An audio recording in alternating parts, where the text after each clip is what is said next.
Welcome to the channel. Today we are going to show you how to change the language in VIA Browser on your mobile device.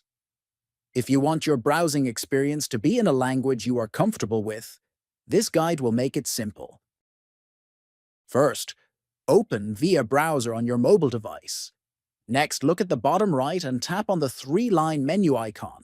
Then, tap on Settings to access the browser configuration options.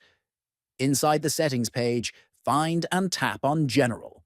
After that, look for the Language option inside Settings. Tap on Language, and a list of available languages will appear. Next, scroll through the list and choose the language you want. Finally, after selecting the language, you need to restart the browser.